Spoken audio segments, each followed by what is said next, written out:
രാജേഷ് സാറെ നിങ്ങൾക്ക് പ്രതിനിധീകരിച്ചുകൊണ്ട് രണ്ട് വാക്ക് പറയാനായിട്ട് സ്വാഗതം ചെയ്യും. വളരെ ഒരു സന്തോഷമുള്ള ഒരു നിമിഷമാണ്. കാരണം നമ്മൾ പല സ്കൂളുകളിലും ചെയ്യുന്നുണ്ടെങ്കിലും മറ്റ് ട്രസ്റ്റുകളിൽ നിന്ന് ഒരു വേറിട്ടൊരു ശൈലിയിലാണ് നമ്മുടെ ശ്രീരാമജി ഫൗണ്ടേഷൻ ട്രസ്റ്റ് പോകുന്നത്. എന്താണെന്ന് വെച്ച് കഴിഞ്ഞാല് ഞാനൊരു മേക്കപ്പ് ആർട്ടിസ്റ്റാണ്. സീരിയല് സിനിമാ മേഖലയിൽ എന്റെ തൊഴിലിന്റെ ഒപ്പം തന്നെ കിട്ടുന്ന ഗ്യാപ്പുകളിൽ ചാരിറ്റി മേഖലയിൽ പ്രവർത്തിക്കുന്ന ഒരാളാണ്. അപ്പോ നമ്മൾ നമ്മുടെ സ്വന്തം അധ്വാനത്തിൽ നിന്നാണ് നിങ്ങളെ പോലുള്ളവർക്കുള്ള ഒരു സാന്നിധ്യം ഞാനിവിടെ കാണുന്നത്. കാരണം ഞാനിവിടെ സാക്ഷരത 10ാം ക്ലാസും പ്ലസ് 2 ഒക്കെ എഴുതിയ ആളാണ്. അതെന്തുകൊണ്ടാണെന്നറിയോ? എന്റെ സാഹചര്യം ചെറുപ്പം മുതലേ നിങ്ങളെപ്പോലെ ഇന്ന് മൊബൈൽ ഫോണുകളും സൗകര്യങ്ങളും ഇല്ലാത്ത ഒരു കാലഘട്ടത്തിൽ നല്ല രീതിയിൽ പഠിക്കാൻ എന്നെ കൊണ്ട് കഴിഞ്ഞില്ലല്ലോ എന്നുള്ളൊരു സാഹചര്യമാണ് എനിക്ക് ഇങ്ങനെയുള്ള മൈൻഡുകളൊക്കെ വരുന്നതിന്റെ കാരണം.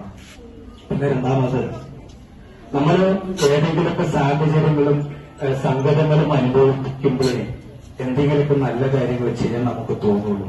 അല്ലെങ്കിൽ സാമ്പത്തികത്തിന്റെ വളർച്ചയിൽ നമ്മളിങ്ങനെ ഇരുന്ന് പോകുമ്പോൾ നമ്മൾക്ക് അടുത്തവരെ കണ്ടാലൊന്നും എന്തെങ്കിലും സഹായം വാക്കുകൊണ്ട് പോലും പറയാനുള്ള ഒരു മനസ്സില്ലാത്തൊരു കാലഘട്ടമാണ്. നിങ്ങൾ ഈ ഒരു വെയിലത്ത് നിൽക്കുന്നത് കൊണ്ട് പത്രം നിങ്ങൾക്ക് വരെ വരുന്നുണ്ട് എന്നിപ്പോ മാഡം പറഞ്ഞപ്പോഴാണ് അറിയുന്നത്. പക്ഷെ വായനയുടെ അപ്പുറം ഒരു അബ്ദുൽ കലാം ആവാം. വേൾഡില് നമ്പർ 1 താരങ്ങളായിട്ടുള്ള മുഴുവൻ പ്രവർത്തകരും ഈ മൊബൈൽ ഫോണിൽ കൂടെ നോക്കിയിട്ടല്ല അവർ പഠിച്ച് വളർന്ന് കലക്ടറും പോലീസും IAS മറ്റ് ഉന്നത മേഖലകൾ കഷ്ടമാക്കിയത് വായനശീലങ്ങൾ മാത്രമാണ് എന്നുള്ളതാണ്. എനിക്ക് ഈ ഒരു വേദിയില് ഈ ഒരു വാക്ക് മാത്രമാണ്. നിങ്ങൾ പഠിക്കുക.